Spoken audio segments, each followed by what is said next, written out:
नवम श्रेणी भौतिक विज्ञान द्वितीय भाग द्वितीय अध्याय आम जो चारिपाखर था विशुद्ध पदार्थ विशुद्ध की भाग 11 आज हम पढ़ा स्फटिकीकरण प्रक्रिया अशुद्ध नमूनारू किपरि विशुद्ध कपर सल्फेट पाइबा जलर विशुद्धीकरण आउ केते गुड़िए उदाहरण और प्रश्न उत्तर।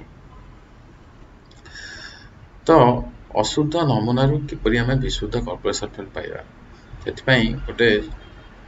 छोट परीक्षा माध्यम बुझा आम कौन करवा ना 5 ग्राम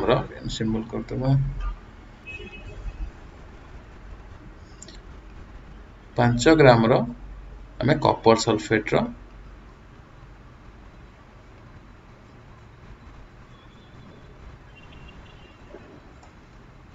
नमूना नेले यही नमूना अशुद्ध नमूना अटे ताकू प्रथमे अल्प जल रे द्रवण करिबा अल्प जल बेसी जल दबा नहीं अल्प जल रे करिबा अल्प जल रे द्रवण कले आमे कोनोसी एक निर्दिष्ट परिमाण यदि द्रव नबा से अधिक द्रावक रे भी द्रवण करि परिबा एवं अल्प द्रावक रे भी द्रवण करि परिबा तेणु आम अत्यधिक नेले आम ये परीक्षाटी सफल होगा संभावना कमी जीव तेणु आम कम जल दे द्रवणटी प्रस्तुत करवा तापरे ताको परिश्रमण माध्यम एथे जहाँ जहाँ सब भाषमान अपद्रव थी आम कौन करवा यही एक परिश्रमण पद्धति रे आम गोटे कौन करवा ना अपरिष्कार टाक प्रथम पृथक करदे परिश्रमण करने आम कौन करते गोटे परिश्रमण कागज नहीं फनेल नहीं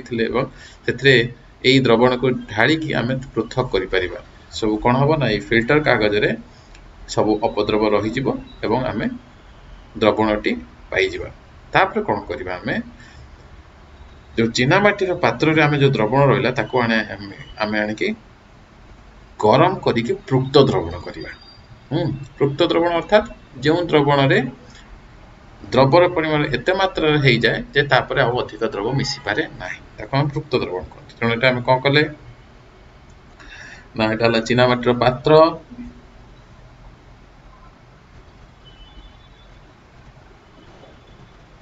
ये गोटे बिकर नहीं एटा हूँ द्रवणटा द्रवण को द्रवण कपर सल्फेट द्रवण ये बिकर ये पानी रखी गरम कले एटा हूँ स्टैंड ट्राइपॉड स्टैंड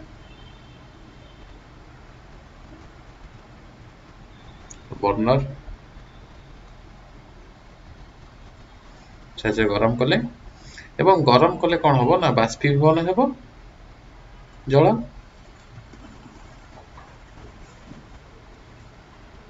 एवं धीरे धीरे एटा पृक्त द्रवण परिणत है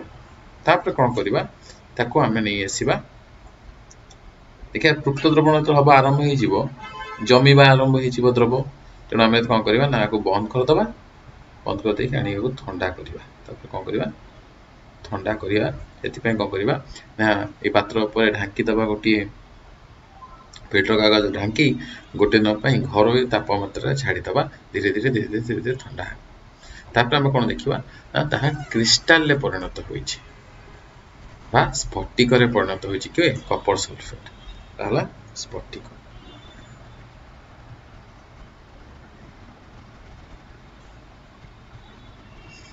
तेणु ये जो टोटाल प्रक्रियाटा है ताको कौन कहला स्फटिकीकरण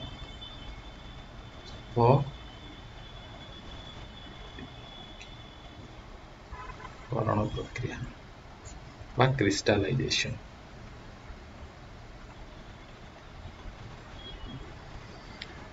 ए प्रक्रिया द्वारा हमें कौन कले ना विशुद्ध पदार्थ पाइले अशुद्ध नमूना ए प्रक्रिया मध्य अवलंबन करके आमे बहुत सारा विशुद्ध पदार्थ प्राप्त करथांती आउ केतोटी कथा देइतला बही रे जेपरि कि जे एक क्रिस्टल बा स्फटिक रे एमनका किपरि देखिया कपर सल्फेट रो जो स्फटिक गुडा भला किपरि से प्राय समान आकृति रही थांती समान प्रकार गठन तक तेणु आउ कौन जानिले ना ये जो स्फटिकरण प्रक्रिया अवलंबन करिकी आमे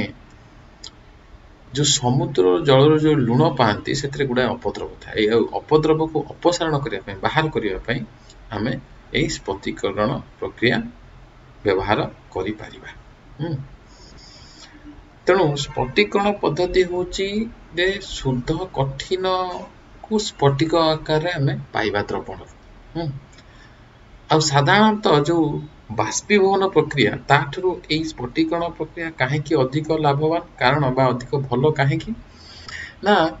यदि आम खाली बाष्पीभवन करवा केते जिनस जमीक कि विघटित हो कि कला पड़ जाए चीनी चीनी अधिक गरम है मात्र से कला पोड़ तेणु खाली बाष्पीभवन प्रक्रिया ठारू ये स्फटिकरण प्रक्रिया टी अधिक ये भल ये आम कौन गरम कर बाष्पीभवन होउची तापर पुणी ठंडा कर दउचंती। आ खाली परिश्रवण भी कौन करिवो ना सबु किछि अपद्रव काढ़ी पारे नाही किछिटा रही जाए जोटा कि बाष्पीभवन समय से कठिन को दूषित करि थाए। तेणु खाली परिश्रवण बा खाली बाष्पीभवन रे आम काम संपूर्ण हब ना। तेणु यही स्फटिकरण प्रक्रिया द्वारा आमको अधिक लाभवान होता है। तेणु स्फटिकरण प्रक्रिया आम कौन कले ना जदि आम देखिले गोटे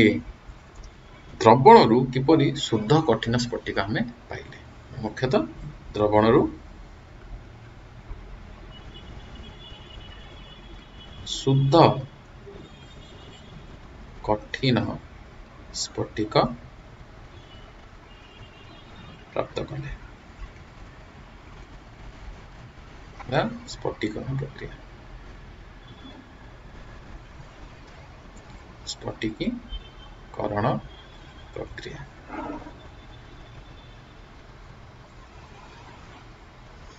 बुझले तापरे आमे जीवा कौन ना जल विशुद्धीकरण पद्धति आम सहर रे साधारणतः जो सरकार जो जल जोगाण विभाग थाए से किपरि जल को विशुद्ध करी पानीय जल जोगाई दिए क्यों को पद्धति अवलंबन करा जाए ना जल भंडार बड़ बड़ जो टांकी थाए गाँ मानक भी अच्छी बड़ बड़ जल टांकी तैयारी होची जल भंडार जल टांकी को प्रथमे कौन करा जाए ना गोटे अवक्षेपण टांकी माध्यम अवक्षेपण टांकी अवक्षेपण माने कौन सी जिनिस तले बसी जावा प्रक्रिया को अवक्षेपण कहते तले बसी जावा प्रक्रिया को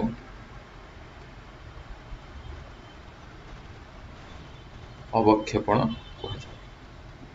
तेणु अवक्षेपण टांकी कौन करा जाए जल को निया जाए प्रथम कौन हुए कठिन कणिका गुड़िक स्थिर होगी बसी जाए जो छोट छोट कठिन कणिका थाए सी प्रथम बसी तापरे आउ गोटे टांकी रे से भली से जल को पास करा जाए ताद्वारा से हुए कौन भासुवा केतोड़ी अपद्रव अपरिष्कार पदार्थ से बसी जाए अवक्षेपण। तेणु दुई थर आम अवक्षेपण टांकी दे नहीं गले तापरे जो टांकी दे नहीं जीवा जल को परिश्रवण टांकी छाणी अवक्षेपण तले बसी परिश्रवण छाणी हवा छाणी हवा कौन करा जायछि साधारण छाणिया पद्धति अवलंबन करा जायछि सूक्ष्म बाली बड़ गेटी बा पत्थर आ खतरा गेटी बा पत्थर यही तीन स्तर पदार्थ रखी जल को छणा जाद्वारा कौन हम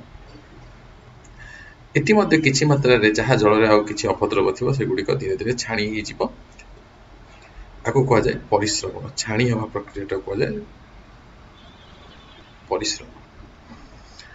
तापरे से जल को कौन करा जाए ना क्लोरिनेशन टांकी दे जल को प्रवेश कर बाहर करा जाए। ये क्लोरिनेशन कहीं करा जाए ना जल में जदि किसी बैक्टेरिया थी ताको मारिबा एवं शेष से जल को गृह मानक जोगाई दि जाए। तेणु यही भाव में जल जोगाण पानीय जल जोगाण करा जाए। तेणु कौन कौन पद्धति अवलंबन करागला अक्षेपण पद्धति परिस्रवण पद्धति क्लोरिनेशन पद्धति यही सब पद्धति अवलंबन करी जल जोगाण करागला तापरे आसीबा केते गुडिए पुस्तकर प्रश्न कहिछि तुमे किपरि परस्पर सहित मिसी जाउथबा किरोसिन और पेट्रोल मिश्रण को पृथक करि परिबो सेमानक स्फोटनाक मध्य पार्थक्य होछि 25 डिग्री सेंटीग्रेड तेणु आम पढ़ी दुई यदि मिसी जाउथबा तरल पदार्थ थिबो मिश्रण थिबो এবং सेमानक स्फोटनाक मध्य पार्थक्य बहुत अधिक होइथिबो ताहाले आम सेठी कोन करि परिबा ना साधारण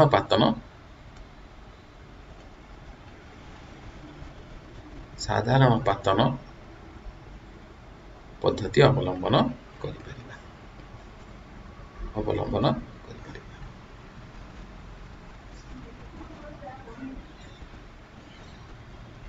सेमानकु पृथक करिबा पई तापरे कहिछि निम्न पदार्थ पृथक करिबा कौशल मानक नाम लेख दहिरु किपरि लोहणी करिबो दहिरु लोहणी करिया पे आमे जानिथिले पढिथिले जे केन्द्रापसारण पद्धति अवलंबन करिबो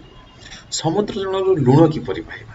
समुद्र जल लुण पाइबा पे आमे साधारणतः बाष्पीभवन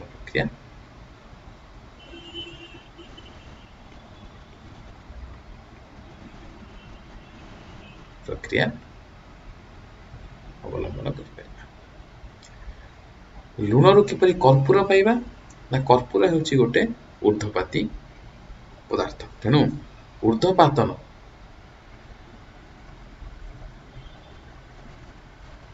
पद्धति अवलंबन करि परिबा एई सब प्रक्रिया हमें पूर्व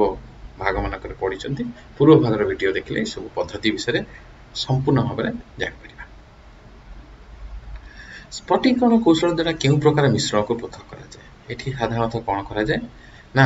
तरल और कठिन मिश्रण को आमे पृथक करि परिबा जोठी कठिन पदार्थ आमे कोन करूछंती स्फटिक आकार रे होछंती एबे देखिले जोटा कारण एठी देखिथिले जे जो कपर सल्फेट नैथिले ता कठिन एवं जल एक थर एही बड़ी मिश्रण को आमे स्फटिकरण प्रक्रिया प्रयोग करथिले विशुद्ध करिया पई बा विशुद्ध कठिन पदार्थ टिको पाइबा पई से भली हम देखिथिले कोन ना समुद्र जो लुण ता द्रवण हम शुद्ध कठिन पदार्थ पाइबा पई मध्ये हमें एही पद्धति स्फटिकरण पद्धति व्यवहार करि पारिबा तेणु आजिकार भागरे एतिकी पाठ पढ़ले पुणी आपर अध्याय आउ केते प्रक्रिया विषय पढ़िबा। सुधा जाए नमस्कार धन्यवाद।